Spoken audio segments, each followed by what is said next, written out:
Hello friends. Current affairs के नए episode के साथ 17th ऑफ जनवरी के मोस्ट इंपोर्टेंट न्यूज आपके साथ लेकर आए। होपफुली आप अपने रजिस्टर और पेन के साथ बिल्कुल रेडी होंगे और कॉपी कर लीजिए, जॉट डाउन कर लीजिए सारे इंपॉर्टेंट पॉइंट्स, क्योंकि आने वाला है एग्जाम।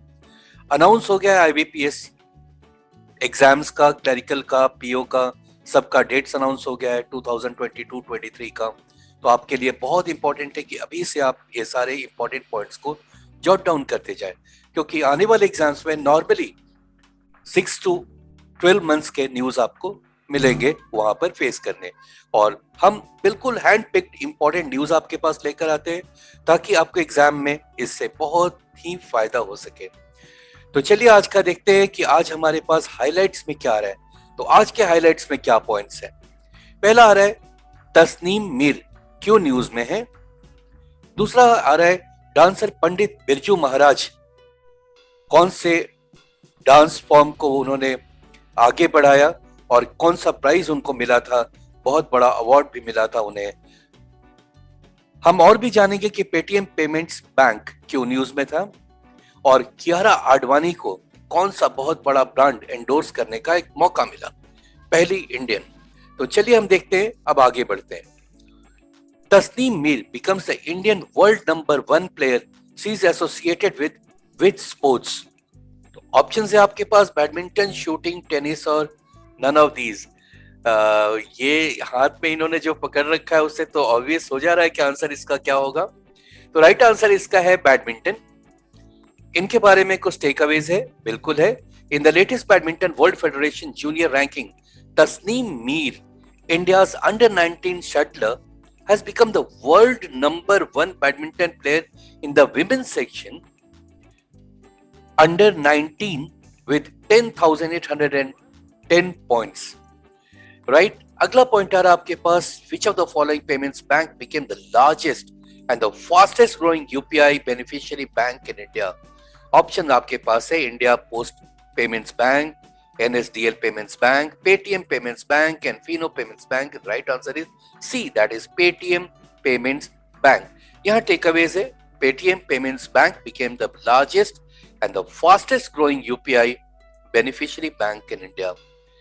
अगला आ रहा है, अभी एक क्रिकेटर को नाइटहुड से नवाजा गया है, यानी आप ये अपने नाम के साथ सर लगा सकेंगे, इंस्टेड ऑफ मिस्टर वो सर बोले जा सकेंगे, अपने नाम के आगे लगा सकते हैं वो सर टाइटल।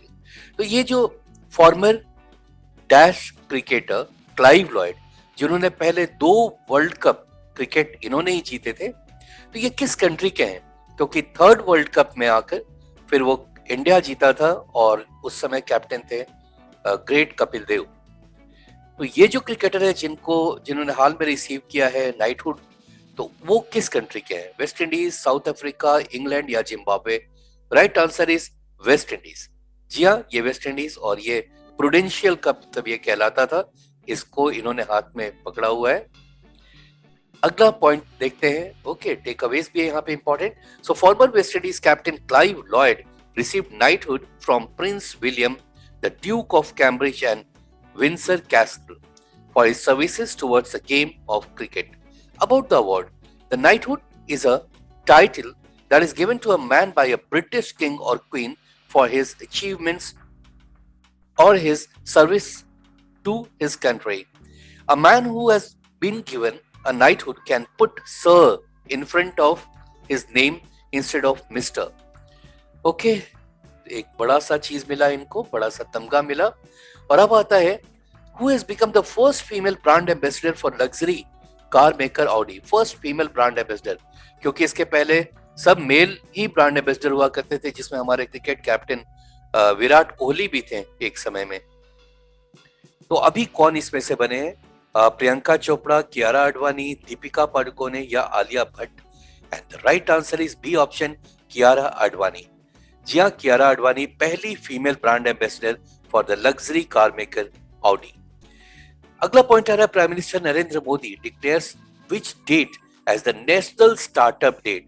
स्टार्टअप की तरफ गवर्नमेंट बहुत ही ध्यान दे रहा है, बहुत ही केयर कर रहा है, सपोर्ट कर रहा है, तो इसलिए एक डेट भी रख दिया गया ताकि लोगों के में अवेयरनेस आए स्टार्टअप को लेकर के। तो वो कौन सा तारीख को ये तय किया गया है कि अब से ये नेशनल स्टार्टअप डे की तरह मनाया जाएगा। And the right answer is a, that is 16th of January, January 16th, right. Takeaways में है यहाँ पे, PM Narendra Modi has declared to mark 16th of January as National Startup Day. The announcement was made by PM Modi on January 15, 2022 via video conferencing during a week-long event celebrating innovation ecosystem as a part of Azadi Ka Amrit Mahotsav. अगला point आ रहा है, we lost a great dancer, Pandit Birju Maharaj. It's a great loss to this, this format. So आपको ये बताना है क्या ये भरतनाट्यम से रिलेटेड है, कथकली से, कथक या फिर ओडिसी से। और यहाँ राइट आंसर आ रहा है सी, दैट इज कथक से। कथक नॉर्थ इंडिया का डांस है, कई घराने हैं, लखनऊ घराना, बनारस घराना। उससे यार भरतनाट्यम साउथ इंडिया से तमिलनाडु का होता है, कथकली केरल साइड में है, ओडिसी नाम से ही पता चल रहा है उड़ीसा का। कथक नॉर्थ इंडिया का कोई स्पेसिफिक स्टेट नहीं है, लेकिन जनरली ये उत्तर प्रदेश और राजस्थान, इन सब एरियाज में ये काफी आगे था। और इसके सबसे बड़े एक प्रोपोनेंट थे पंडित बिरजू महाराज। इनके बारे में थोड़ा सा और जान लेते हैं। Legendary Kathak dancer Pandit Birju Maharaj has passed away at the age of 83, a recipient of country's second highest civilian award, Padma Vibhushan. तो इनको पद्मा अवार्ड, जो second highest award Padma Vibhushan है, इससे पहले ही इनको नवाजा जा चुका है। अब आता है दुनिया का सबसे बड़ा खादी नेशनल फ्लैग, हाल में इसे होस्ट किया गया। सबसे बड़ा, दुनिया का सबसे बड़ा खादी नेशनल फ्लैग। तो आप बताएं ये कहां पर ऐसा हुआ? लद्दाख में, लोंगेवाला में, जम्मू में या ईटानगर में? And the right answer is B, Longewala, जहां बहुत ही फेमस लड़ाई हुई थी भारत और पाकिस्तान के बीच में, और एक जबरदस्त जीत हासिल की थी इस लड़ाई में भारत ने। तो आइए आगे देख लेते हैं इसके बारे में। National flag made of khadi fabric was put to display to celebrate the Army Day on January 15, 2022. It was displayed at Longewala along the India-Pakistan border in Jaisalmer, which is in Rajasthan. Okay, so Longewala was the center stage of the historic battle of 1971 between India and Pakistan. अगला point आ रहा है, who took over as European Union presidency for 6 months in 2022? And here you have options: Germany, Italy, Austria या फिर France. And the right answer is D, France. Takeaways में देख लेते हैं यहाँ क्या है।